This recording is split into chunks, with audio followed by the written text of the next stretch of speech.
starts with a wish. When I was 25, on my 25th birthday, I wished to move to Spain. Not to Portugal, not anywhere else. I wished for Spain. So let me give you a bit of context.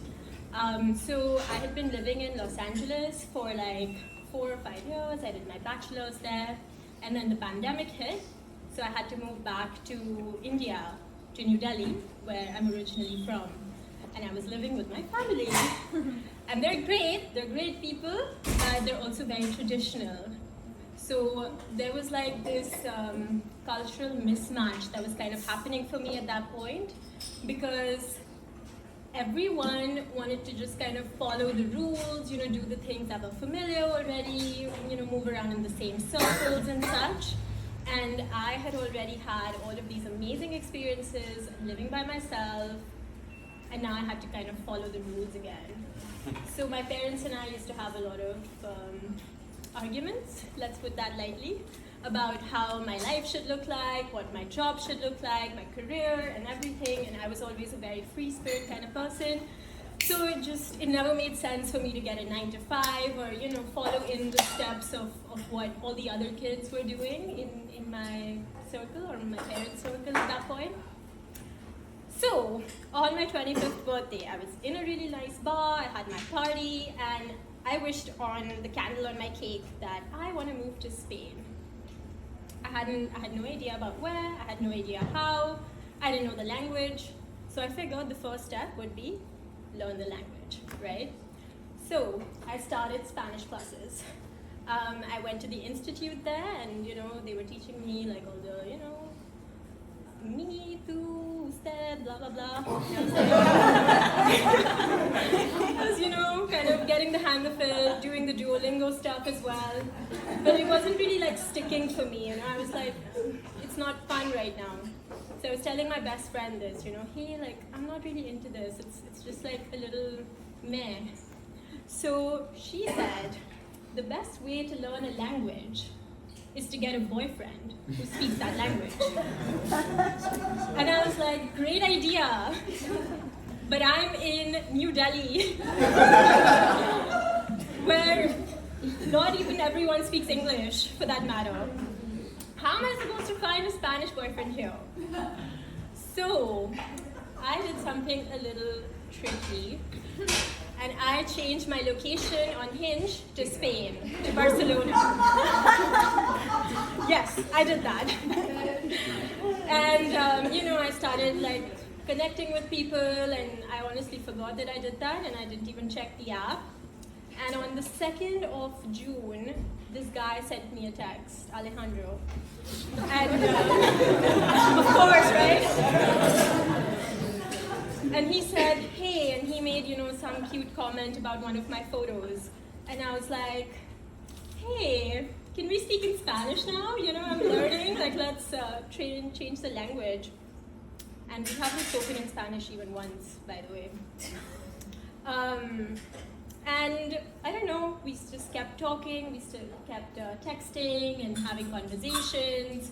My life was kind of going on in the background where, I was really working on myself. I was going down the healing pathway. So I had been doing a lot of Reiki sessions, life alignment sessions, kind of figuring out what my soul truly wanted, while there was always that background stress of what my family wanted me to do and what society expected me to do, and I should be married already and blah, blah, blah. So this guy, randomly, we texting still, he knew, by the way, that I was in India. I told him like the first day, if you were wondering, and I was like, yeah, I'm planning to move like in the next couple of months, and I was. So this guy, randomly, I think it was like August, where he, in Spain you have like your vacations, where you have to take like 2 weeks off in the summer. So he was like, you know what, why don't we go to Istanbul and meet? And I was like, are you crazy? My parents will never allow this. Like, this is not even a possibility for me. And he was like, no, but it would be nice. We have a really nice connection, and, we had like a lot of video calls by that point. We were talking every night. So I was like, all right, let me consider this. So I made up a story to my parents and I told them that I was going to meet some university friends that I'd met in LA, in Istanbul. And I actually did meet some of them, okay, in my defense. and I booked my ticket and I was going to fly to Istanbul on the 2nd of August. And I just started talking to this guy on the 2nd of June. And, in my mind, I was like, this is very out of character for me. Like, I've never done something so spontaneous and, like, just taken a trip to meet a stranger. Like, what?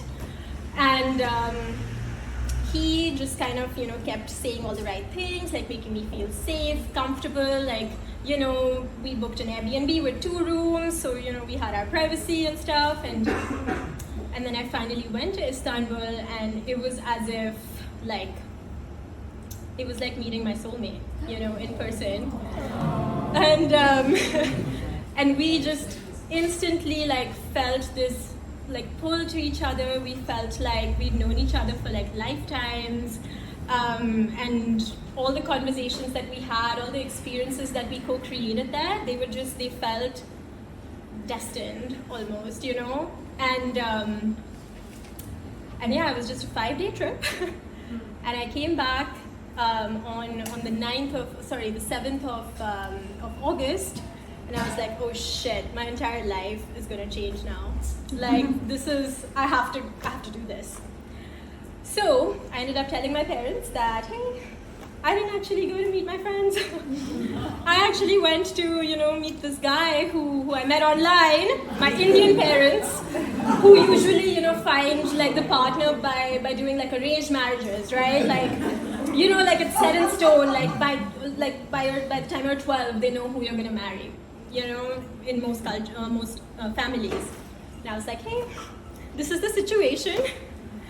And they were so mad at me, so freaking mad at me. For like a year, we had intense challenges because firstly, I'd met him on the internet. Secondly, he was not Indian. Thirdly, I went to like freaking Istanbul and I didn't tell them the truth, so I did a lot of wrong things, and I do feel bad for that. But what I don't feel bad for is taking that leap, because here I am now.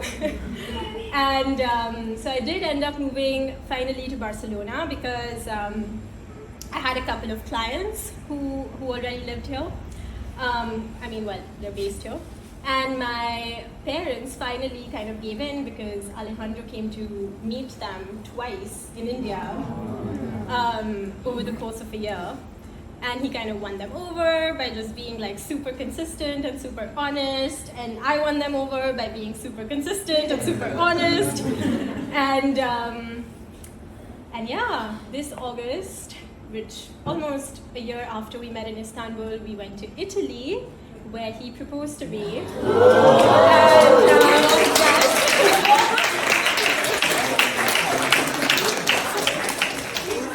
So we are now engaged, and he has now been to India with me. We went just this October. He met my entire family, my family's family, like big fat Indian stuff. And and now that was kind of the ending of this cycle of following traditions, like shrinking to become a version of myself that didn't make sense for me anymore. And now I'm kind of living my life the way that I need to.